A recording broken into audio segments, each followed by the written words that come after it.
नमस्कार दोस्तों, king George medical university Lucknow UP India से आपके लिए वेरियस नॉन टीचिंग पोस्ट है। ठीक है, डिफरेंट पोस्ट है आपकी। और इसकी जो लास्ट डेट है अप्लाई करने की वो है 31 दिसंबर। इसमें हम डिस्कस करने वाले हैं कि आपकी एजुकेशन क्वालिफिकेशन क्या होगी, एज लिमिट क्या होगी, वैकेंसीज का बाइफर्केशन कैसे है, और इसमें आपका एग्जामिनेशन पैटर्न क्या है, किस सेक्शन से कितने क्वेश्चन आएंगे और बाकी इंपॉर्टेंट चीजें। नेक्स्ट चले अब बात करें कि इसमें आपका एप्लीकेशन फॉर्म कैसे भरा जाना है। तो ऑनलाइन आपका एप्लीकेशन फॉर्म भरा जाएगा, जिसका लिंक आपको इस वीडियो के डिस्क्रिप्शन बॉक्स में मिल जाएगा। फिर नेक्स्ट जो है पोस्ट की बात कर लेते हैं और एजुकेशनल क्वालिफिकेशन की बात कर लेते हैं। टेक्निकल ऑफिसर मेडिकल परफ्यूजन, ये जो आपकी पहली पोस्ट है, इसमें टोटल 4 वैकेंसीज हैं। 4 में से 3 अनरिजर्व के लिए है और ओबीसी के लिए 1 है। क्वालिफिकेशन की बात करें तो बीएससी की डिग्री होनी चाहिए आपके पास with certificate of perfusion technology awarded by recognised institution या एसोसिएशन या अथॉरिटी। और ये जो क्वालिफिकेशन है आपकी, आफ्टर ट्रेनिंग 5 ईयर एक्सपीरियंस आपके पास होना चाहिए इन द फील्ड एज परफ्यूशनिस्ट। ठीक है, फिर इसका जो लेवल है पे लेवल वो 7 है। टेक्नीशियन रेडियोलॉजी की जो पोस्ट है, इसमें टोटल 49 वैकेंसी है और 49 में से 21 अनरिजर्व के लिए है, 4 ईडब्ल्यूएस के लिए है, 13 ओबीसी के लिए है, 10 एससी के लिए है, 1 आपकी एसटी के लिए है। क्वालिफिकेशन की बात करें तो 10th आपके पास होनी चाहिए विद साइंस सब्जेक्ट या कोई इक्विवेलेंट आपके पास क्वालिफिकेशन होनी चाहिए। साथ में आपके पास 2 साल का जो है डिप्लोमा होना चाहिए रेडियोग्राफी टेक्निक्स का, ठीक है, जो कि रिकॉग्नाइज्ड होना चाहिए, और 1 साल का एक्सपीरियंस आपसे मांगा है एज ए रेडियोग्राफर। एंड या और अगर आपके पास ये क्वालिफिकेशन नहीं है, ठीक है, तो आपके पास जो है बीएससी ऑनर्स होनी चाहिए 3 साल का इन रेडियोग्राफी, और इसमें कोई एक्सपीरियंस आपसे नहीं मांगा है। ठीक है, अगर आपने 10th की है तो आपके पास एक्सपीरियंस होना चाहिए 10th के साथ डिप्लोमा प्लस एक्सपीरियंस, या फिर बीएससी आपके पास हो 3 साल की रेडियोग्राफी में जिसमें एक्सपीरियंस की नीड नहीं है, और इसका पे लेवल आपका 6 है। फिर नेक्स्ट आपकी पोस्ट है टेक्नीशियन रेडियोथेरेपी में। टोटल 20 वैकेंसी है, जिसमें से 9 अनरिजर्व के लिए है, 2 ईडब्ल्यूएस के लिए है, 5 ओबीसी के लिए है, 4 एससी के लिए है। क्वालिफिकेशन की बात करें तो 10th आपके पास होनी चाहिए साइंस सब्जेक्ट के साथ या कोई इक्विवेलेंट क्वालिफिकेशन, साथ में डिप्लोमा हो 2 साल का रेडियोथेरेपी टेक्निक्स में, और साथ में 1 साल का एक्सपीरियंस आपसे मांगा है एज ए रेडियोथेरेपी टेक्नीशियन। ठीक है, और अगर आपके पास ये वाली क्वालिफिकेशन नहीं है तो सिंपली आपके पास बीएससी ऑनर्स होनी चाहिए 3 साल की, और वो भी रेडियोथेरेपी में। फिर इसका जो पे लेवल है वो 6 है। टेक्नीशियन ऑफिसर ऑप्थेल्मोलॉजी में 4 वैकेंसीज है टोटल, अनरिजर्व के लिए 3 है, ओबीसी के लिए 1 है। क्वालिफिकेशन आपसे बीएससी मांगी है ऑप्थेल्मिक टेक्निक्स में या कोई इक्विवेलेंट डिग्री आपके पास हो, कोई इसमें एक्सपीरियंस आपसे नहीं मांगा है। नेक्स्ट पोस्ट है आपकी टेक्निकल ऑफिसर ईएनटी में। 4 वैकेंसी है, 4 में से 3 अनरिजर्व के लिए, 1 ओबीसी के लिए। क्वालिफिकेशन है इसमें BSc degree in speech and hearing recognised university institution, तो डिजायरेबल है, जिसमें अगर आपके पास ये डिजायरेबल नहीं है तब भी आप इस पोस्ट के लिए अप्लाई कर सकते हैं। डिजायरेबल में बीएससी ऑनर्स अगर आपके पास है इन स्पीच एंड हियरिंग, या क्लिनिकल एक्सपीरियंस आपके पास है इन हॉस्पिटल न्यूरोटोलॉजी या ईएनटी में, तो आपको जो है प्रेफरेंस मिल जाएगी। नेक्स्ट बात करें तो अच्छा, इसमें जो पे लेवल आपका 6 है।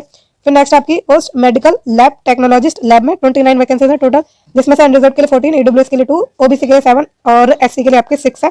इसमें जो क्वालिफिकेशन आपसे मांगी है बैचलर डिग्री आपके पास होनी चाहिए मेडिकल लेबोरेटरी टेक्नोलॉजी में या मेडिकल लेबोरेटरी साइंस में, जो कि गवर्नमेंट रिकॉग्नाइज हो। ठीक है, और आपसे मांगा है 2 साल का relevant experience in laboratory attached with hospital having minimum 100 bed, तो 100 बेड के हॉस्पिटल में आपने जो है अपना 2 साल का एक्सपीरियंस लिया हुआ हो। नेक्स्ट बात करें तो junior medical lab technologist lab में आपकी वैकेंसीज है, और 7 वैकेंसीज है, अनरिजर्व के लिए 5 है, ओबीसी के लिए 1 है, एससी के लिए 1 है। क्वालिफिकेशन चाहिए इसमें 10+2 साइंस के साथ, और साइंस में जो सब्जेक्ट है वो है आपके फिजिक्स केमिस्ट्री एंड बायोलॉजी या फिर बायोटेक्नोलॉजी। ठीक है, आपने जो अपनी 12th करी हो साइंस के साथ उसमें आपके सब्जेक्ट होने जरूरी है। फिर उसी के साथ आपके पास होना चाहिए 2 साल का regular diploma in medical laboratory technology, जो कि रिकॉग्नाइज्ड होना चाहिए गवर्नमेंट का। साथ में आपसे मांगा है 1 साल का relevant experience in laboratory attached with A hospital having 100 bed. ठीक है, 100 बेड के हॉस्पिटल में आपसे एक्सपीरियंस मांगा है। फिर नेक्स्ट है जो अच्छा, इसमें जो पे लेवल है वो है 5। फिर नेक्स्ट पोस्ट है आपकी ओटी असिस्टेंट। ठीक है, 65 इसमें टोटल आपकी वैकेंसीज है, जिसमें से अनरिजर्व के लिए 28 है, ईडब्ल्यूएस के लिए 6 है, ओबीसी के लिए 17 है, एससी के लिए 13 है, एसटी के लिए 1 है। क्वालिफिकेशन आपके पास होनी चाहिए बीएससी या फिर 10+2 with science subjects, with science, और इसमें जो है आपसे मांगा है 5 साल का experience in the following area: OT में, आईसीयू में, सीएसएसडी में, मैनिफोल्ड रूम में, एनेस्थीसिया में, इंटरवेंशनल रेडियोलॉजी में, ब्रोंकोस्कोपी में, एंडोस्कोपी में, कार्डियक कैथ लैब में। ठीक है, तो इसमें आपसे एक्सपीरियंस मांगा है। डिजायरेबल है, इसमें प्रेफरेंस उन कैंडिडेट को दी जाएगी जिनके पास सर्टिफिकेटेड डिप्लोमा होगा ओटी टेक्निक्स का और वर्क एक्सपीरियंस है। ठीक है, candidate has work in private या पब्लिक सेक्टर हॉस्पिटल जिसमें 500 बेड हो। ठीक है, या तो आपने अपना सर्टिफिकेट डिप्लोमा कोर्स लिया है ओटी टेक्निक्स का तो आपको प्रेफरेंस मिलेगी, और अगर आपने एक्सपीरियंस लिया है 500 बेड के हॉस्पिटल में तो भी आपको इसमें प्रेफरेंस मिल जाएगी। ठीक है, फिर नेक्स्ट चले आगे, इसका जो पे लेवल है आपका 5 ही है। नेक्स्ट है टेक्नीशियन न्यूक्लियर मेडिसिन की पोस्ट, इसमें टोटल 4 वैकेंसी, 4 में से 3 अनरिजर्व के लिए, 1 ओबीसी के लिए। क्वालिफिकेशन इसमें आपके पास होनी चाहिए BSc in life science and other sciences plus 1 year का डिप्लोमा या diploma in medical radiation and isotope techniques और इक्विवेलेंट कोई अप्रूव्ड एआरबी। फिर डिजायरेबल है 1 ईयर का post diploma in registered nuclear medicine facility. ठीक है, फिर इसका पे लेवल भी 5 ही है। फिर नेक्स्ट पोस्ट है आपकी टेक्नीशियन ग्रेड 2 डेंटल की, 4 टोटल वैकेंसी, 4 में से 3 अनरिजर्व के लिए है और एक आपकी ओबीसी के लिए। क्वालिफिकेशन आपके पास होनी चाहिए 10th या कोई इक्विवेलेंट, साथ में डिप्लोमा सर्टिफिकेट होना चाहिए जो कि रिकॉग्नाइज्ड हो इन डेंटल हाइजीन में या डेंटल मैकेनिक में या फिर मैक्सिलोफेशियल प्रोस्थेसिस में और ऑर्थोडोंटिक अप्लायंसेस में, ठीक है। इनमें से किसी एक उसमें आपका जो है डिप्लोमा सर्टिफिकेट होना चाहिए किसी एक फील्ड में। फिर रजिस्टर्ड आप होने चाहिए एज डेंटल हाइजीनिस्ट या dental mechanic with dental council, है ना। फिर डिजायरेबल आपसे मांगी है कि अगर आपने काम किया हुआ है in a dental department of a hospital for 1 year, 1 साल के लिए अगर आपने काम किया है डेंटल डिपार्टमेंट में तो आपको इसमें प्रेफरेंस आराम से मिलेगी। फिर नेक्स्ट है टेक्नीशियन डायलिसिस में 36 वैकेंसी है, 36 में से अनरिजर्व के लिए 17 है, ईडब्ल्यूएस के लिए 3 है, ओबीसी के लिए 9 है और एससी के लिए 7 है। और इसमें जो क्वालिफिकेशन है बीएससी आपके पास होनी चाहिए इन डायलिसिस टेक्नोलॉजी या फिर बीएससी आपके पास हो डिप्लोमा के साथ, और डिप्लोमा आपका डायलिसिस टेक्नोलॉजी में होना चाहिए और ये जो डिप्लोमा है वो 2 साल का होना चाहिए और साथ में 1 साल का एक्सपीरियंस अगर आपके पास है working as dialysis technician in hospital of 20 dialysis unit, तो इसमें आप अप्लाई कर सकते हैं और इसमें पे लेवल आपका 5 ही है। फिर नेक्स्ट है medical social service officer, total 23 vacancy है, 23 में से आपकी जो अनरिजर्व के लिए 11 है, ईडब्ल्यूएस के लिए 2 है, ओबीसी के लिए 6 है और एससी के लिए 4 है। एसेंशियल क्वालिफिकेशन है मास्टर डिग्री आपके पास होनी चाहिए इन सोशल वर्क और जो कि रिकॉग्नाइज्ड हो। फिर एक्सपीरियंस आपसे मांगा है विद द वेलफेयर और health agency preferably dealing with medical public health service, ठीक है। तो वेलफेयर या फिर हेल्थ एजेंसी में अगर आपने काम किया है और प्रेफरेबली इनका है मेडिकल पब्लिक हेल्थ सर्विस का, ठीक है। तो ये एक्सपीरियंस आपके पास हो और साथ में मास्टर डिग्री आपने सोशल वर्क में की हो तो आप इसमें अप्लाई कर सकते हैं। डिजायरेबल की बात करें तो स्पेशलाइजेशन बाय एक्सपीरियंस और क्वालिफिकेशन और training in medical social work including psychiatric services, ability to use computer, ये आपकी डिजायरेबल है। इसमें पे लेवल आपका 6 है। फिर नेक्स्ट आपकी है रिसेप्शनिस्ट की पोजीशन, 23 आपकी टोटल वैकेंसीज है, 11 अनरिजर्व के लिए, 2 ईडब्ल्यूएस के लिए, 6 ओबीसी के लिए, 4 एससी के लिए। फिर क्वालिफिकेशन की बात करें तो इसमें आपके पास एसेंशियली डिग्री होनी चाहिए किसी भी फील्ड में हो चल जाएगी और पोस्ट ग्रेजुएट डिप्लोमा होना चाहिए इन जर्नलिज्म या पब्लिक रिलेशन में। डिजायरेबल है इसमें experience in public relation, publication, printing, publishing से आपको जो है प्रेफरेंस मिल जाएगी। एक्सपोजर है to working on a personal computer तो आपको इसमें प्रेफरेंस मिल जाएगी, ठीक है। तो इसमें जो आपसे कोई एक्सपीरियंस नहीं मांगा, ठीक है। काफी पोस्ट ऐसी हैं जिसमें एक्सपीरियंस नहीं है, कुछ पोस्ट ऐसी हैं जिसमें एक्सपीरियंस है। नेक्स्ट पोस्ट आपकी, अच्छा मैं पे लेवल में बता दूं, पे लेवल 5 है इसमें। फिर नेक्स्ट है फार्मासिस्ट ग्रेड 2 की पोस्ट, 38 इसमें टोटल वैकेंसीज है जिसमें से अनरिजर्व के लिए 18 है, ईडब्ल्यूएस के लिए 3 है, ओबीसी के लिए 10 है, एससी के लिए 7 है। एसेंशियल क्वालिफिकेशन आपके पास होनी चाहिए डिप्लोमा इन फार्मेसी और साथ में आप रजिस्टर्ड होने चाहिए as pharmacist under the pharmacy act 1948। Desirable है डिग्री अगर आपके पास है फार्मेसी में तो आपको इसमें जो प्रेफरेंस मिलेगी, 2 साल का एक्सपीरियंस आपने लिया है रिलेटेड फील्ड में तब भी आपको इसमें प्रेफरेंस मिलेगी। पे लेवल इसमें आपका 5 है। लाइब्रेरियन ग्रेड 2 की पोस्ट है, 4 वैकेंसी है, 4 में से 3 अनरिजर्व के लिए, 1 ओबीसी के लिए। क्वालिफिकेशन इसमें आपके पास होनी चाहिए बीएससी डिग्री या कोई equivalent with diploma in library science, ठीक है। लाइब्रेरी साइंस डिप्लोमा के साथ आपके पास बीएससी डिग्री होनी चाहिए या कोई इक्विवेलेंट डिग्री होनी चाहिए, साथ में साथ में नहीं, या फिर अगर आपके पास ये वाली क्वालिफिकेशन नहीं है तो आपके पास बैचलर डिग्री होनी चाहिए इन लाइब्रेरी साइंस या librarian information service from recognised university, ठीक है। अगर आपने अपना जो है लाइब्रेरी साइंस या लाइब्रेरियन इन्फॉर्मेशन सर्विसेज में बैचलर डिग्री ली है तो उसके साथ आपको कोई डिप्लोमा की नीड नहीं है, ठीक है। ये आपकी क्वालिफिकेशन हो गई। डिजायरेबल की बात करें तो 2 साल का एक्सपीरियंस अगर आपने लिया है एक्विजिशन ऑफ बुक में, पीरियडिकल्स में, document work in A library of standing और रैपिड में तो आपको इसमें रेफरेंस मिल जाएगी। 2 साल का एक्सपीरियंस की बात हो रही है। फिर कंप्यूटर नॉलेज अगर आपके पास है और टाइपिंग स्पीड 30 वर्ड पर मिनट है इंग्लिश की, 25 वर्ड पर मिनट है हिंदी की, तो इसमें आपको प्रेफरेंस मिल जाएगी। फिर नेक्स्ट जो पोस्ट है आपकी और इसमें पे लेवल आपका 6 ही है।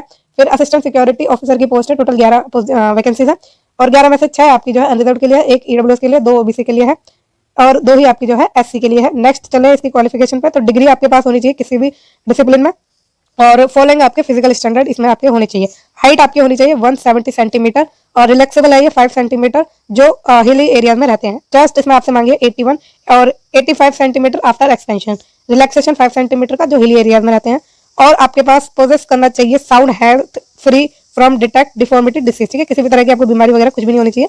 विजन होना चाहिए in both eyes should 6/12 without glasses, बिना ग्लास के 6/12 की आपकी विजन होनी चाहिए। There should be no colour blindness, colour blindness आपकी नहीं होनी चाहिए। Candidate claiming relaxation in hand and chest will have to produce the certificate to this effect from the competent authority, तो डेफिनेटली आपके पास सर्टिफिकेट होना चाहिए अगर आप रिलैक्सेशन चाहते हैं अपने हाइट और चेस्ट में। फिर एक्सपीरियंस आपसे मांगा है 5 साल का इन डीपिंग सिक्योरिटी प्रेफरेबली इन हॉस्पिटल या मेडिकल इंस्टीट्यूशन ऑफ रेप्यूट, ठीक है। 5 साल का एक्सपीरियंस आपसे मांगा है। फिर डिजायरेबल है आर्म फोर्सेस पर्सनल अगर आप हैं तो आपको इसमें प्रेफरेंस मिलेगी या फिर आपकी रैंक है सूबेदार की और या inspector of police, civil, paramilitary या मिलिट्री फोर्सेस की, तो इसमें आपको प्रेफरेंस मिल जाएगी। और age limit of direct recruit no exceeding 35 years, तो इसमें एज लिमिट आपकी 35 साल से ज्यादा नहीं होनी चाहिए और रिलैक्सेबल रहेगी ex serviceman as per central government instruction. फिर लास्ट आपकी पोस्ट है कंप्यूटर प्रोग्रामर की जिसमें टोटल 7 वैकेंसी, 7 में से रिजर्व के लिए 5 है, ओबीसी के लिए 1 है, एससी के लिए 1 है। क्वालिफिकेशन इसमें आपसे मांगिए होल्डर ऑफ बीई यानी बी आपके पास हो या बीटेक हो जो कि आपने कंप्यूटर साइंस या कंप्यूटर इंजीनियरिंग में की हो या फिर आपने पोस्ट ग्रेजुएशन की है इन कंप्यूटर एप्लीकेशन, सिर्फ इतना ही है। एक्सपीरियंस आपसे नहीं मांगा है। टोटल वैकेंसी आपकी 332 है, काफी अच्छी वैकेंसी है, सिलेक्शन का चांस ज्यादा है आपका। फिर नंबर ऑफ पोस्ट या पोजीशन में इंक्रीज या डिक्रीज डेफिनेटली हॉरिजॉन्टल रिजर्वेशन इसमें दिया गया है। एप्लीकेशन फीस की बात करें तो अनरिजर्व ओबीसी और ईडब्ल्यूएस को 2000 रुपए देनी है, और 2000 रुपए नहीं, सॉरी 2000 रुपए एप्लीकेशन फीस है और साथ में जीएसटी लगेगा 360 का। टोटल फीस आपकी 2360 है, यानी 2360 है। एससी एसटी के लिए 1200 एप्लीकेशन फीस है, 216 आपका जीएसटी लगेगा, 1416 आपकी जो है टोटल फीस रहेगी। नेक्स्ट चले आगे, तो candidate belonging to horizontal category must pay the application fees according to their original category, ठीक है। तो उनको अपने ओरिजिनल कैटेगरी के अकॉर्डिंग जो है फीस देनी है। रिजर्वेशन इसमें दिया जाएगा एससी एसटी ओबीसी को और ईडब्ल्यूएस को हॉरिजॉन्टल रिजर्वेशन दिया जाएगा। अच्छा, ये रिजर्वेशन उनके लिए जो उत्तर प्रदेश के निवासी हैं, बाकी इसमें अप्लाई दूसरे स्टेट से कर सकते हैं, लेकिन उन्हें रिजर्वेशन का कोई फायदा नहीं मिलने वाला है। फिर हॉरिजॉन्टल रिजर्वेशन मिलेगा, ओके। अब बात करें तो eligibility for recruitment, the candidate must hold necessary educational and the desirable qualification and experience by the last date of submission of the application form. तो एसेंशियल क्वालिफिकेशन डेफिनेटली आपके पास होनी चाहिए, अगर डिजायरेबल नहीं है तभी आप इसमें आराम से अपना फॉर्म भर सकते हैं।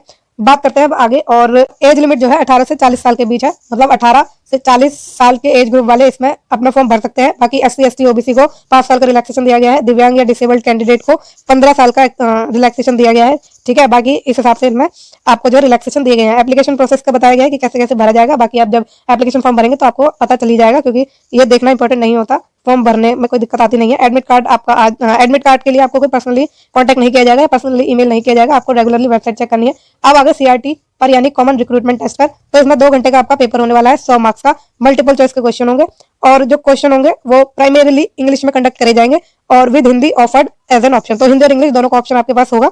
और जो पॉसिबल है for non technical post, non technical post की बात हो रही है।